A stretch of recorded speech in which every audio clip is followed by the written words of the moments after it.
All right, limited, we're Jair, Kenny Clark, Cooper, Ford, Jenkins, Morgan, Musgrave, Valentine, and Watson. And Devontae Wyatt did not participate. Since Bill's not here, you said you felt like you had dodged a bullet with Watson last week. How good of a sign is it that he's already able to get back out there? I think that's a great sign to have him out there.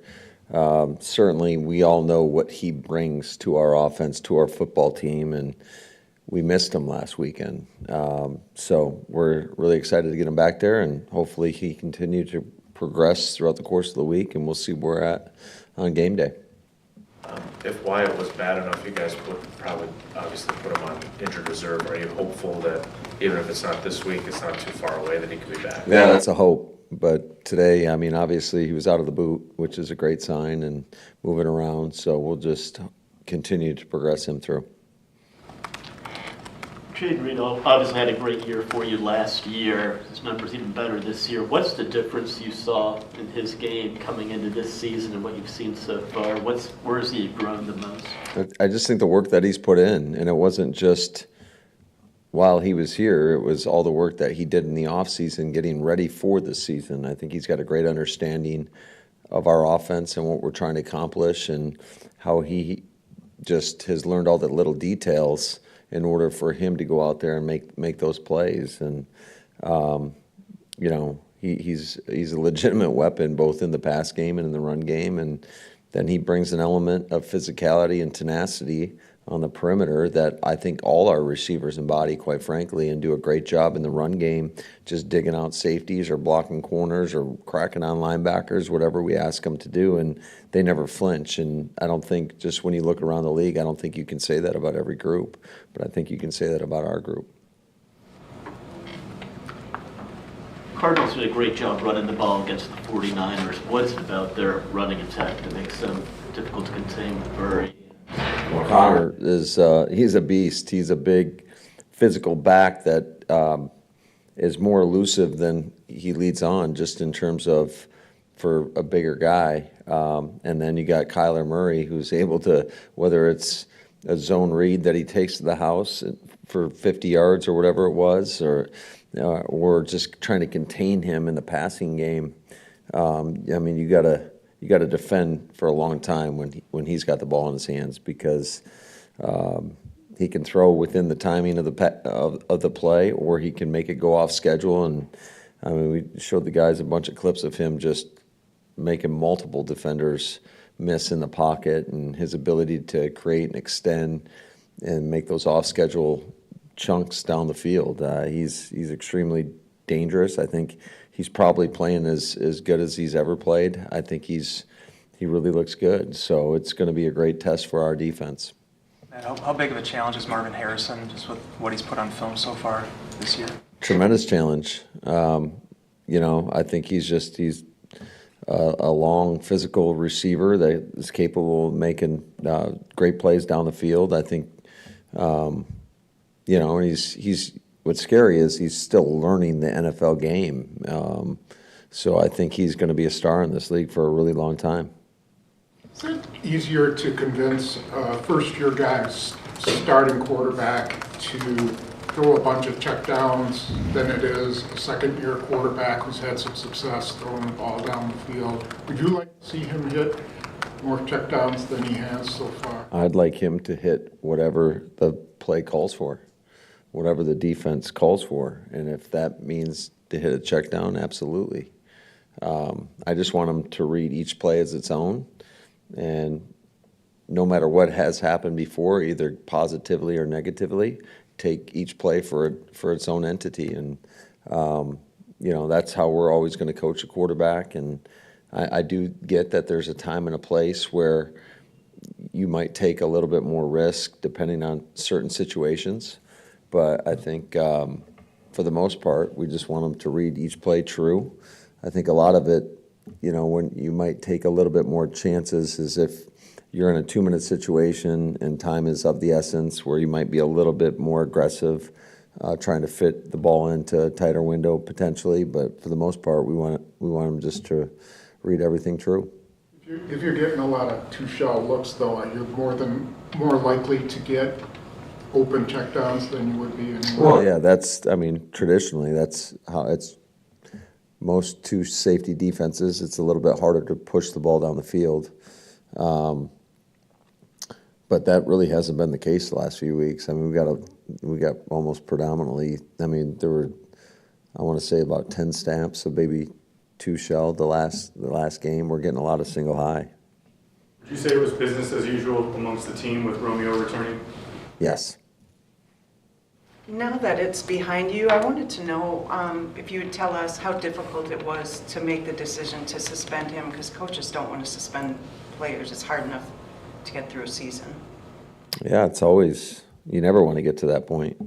And that's why I think, one thing that's so important for all of us involved is you got to communicate. And if there's an issue, you got to communicate so we can work it out together. And unfortunately, there's a standard that you have to live by.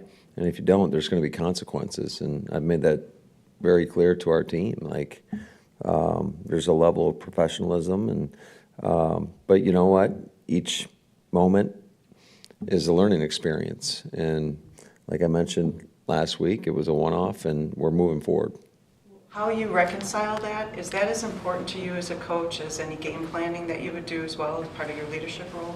Yeah, I think you always want the morale high in your building, and you want to make sure there's crystal clear lines of communication so that everybody's on the same page and that the expectations are the same both ways. And so that is always at the forefront of what we do, is just making sure that everybody's on the same page. And you're dealing with a lot of people, but this is a people business, and doesn't go just for our players. It goes for our staff and everybody involved. So let's say I'm on your team and I'm unhappy with my role. What should I do? You're asking me if I think you have to have a conversation. There's usually a chain of command with that in terms of going to your position coach, addressing the issue. And I get it. I think one of the beauties of just all these athletes and all our players is they all have their own wants. But how does it fit within the confines of the team's wants? And ultimately, we're in the business of winning, and you got to wrap your own desires under that team first mentality. And I think football is the ultimate team sport. I've said it many times. It takes all 11. I think there's so many great examples of guys doing the little jobs to allow guys to go make plays. I think a great example this last game, I don't know if I said it the other day or not, was on X's interception. Kobe Wooden going in, picking the center, Carl Brooks wrapping around, Keyshawn Nixon playing great leverage on the receiver, kind of bumping him off his route a little bit, allowing X to go make the play, and then we got a bunch of guys blocking on that play. Nobody can make plays unless the guy next to him isn't doing their job. I guess the reason I'm asking is, and again, I haven't played for you, but from my experience with you, it feels like you would listen to someone's concerns. You may not change your game, Yeah. do something differently, but you do seem like you're the kind of coach who would listen. You feel like that's true about you? Yeah, absolutely. I think you have to be. You might not want to hear what I have to say, but I'll always have the conversation. And that's one thing, but it's hard. And I get that the scrutiny these guys are under. That's why I try not to read much, because we're all under it. And it's just, there's a lot of interest in the NFL, and everybody's interested in their own fantasy teams, and you get ridiculed when guys aren't getting the ball or whatever it may be, but that's part of it. But that's, there's a lot of beauty to it too, that there's so much interest in our game, and it's great to come out and be able to play on national TV and having a stadium packed with fans, and so there's a lot of great things that come with it. But I think ultimately what people really remember is the teams that win, and we're trying to do things that are bigger than the individual success. It's all about the team, and when the team wins, I'm a firm believer that everybody will benefit from that. Two more, please. You've mentioned how communication's paramount. With Romeo coming back today, did he communicate anything to the team in a team setting? I'm not going to get into any of that. You know, we addressed it, and we're moving forward. People business. What's your reaction to Robert Sala's situation as a friend? Well, it's certainly disappointing. You know, Robert, in my eyes, I think he's one of the best at what he does. And, you know, it's disappointing. Obviously, me as his friend, you know, I thought he's done a lot of good things there, and but it is what it is. But I do think, you know, when you see this stuff go on and happen in our league, it's part of our business.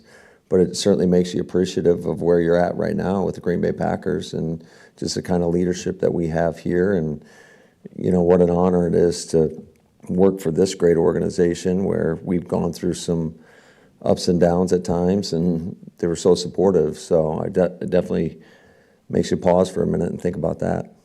Speaking of being critiqued, we've obviously asked a lot of questions about the pass rush and how you got a guy like Kyler Murray. Is there some carryover from what you guys, the approach you guys took in the first 2 weeks to the way you would want to approach him, and maybe the pass rush won't look like the gangbusters? You want me to tell you the game plan, Jason? I don't, but I think there's probably some parallels there. Well, yeah, you got to be smart. You got to be smart when you're going against a quarterback of this caliber in terms of he can make you look really silly really fast. And if you give him huge rush lanes, he's going to take advantage of it. And like I said, he can beat you with his legs. He can beat you with his arm.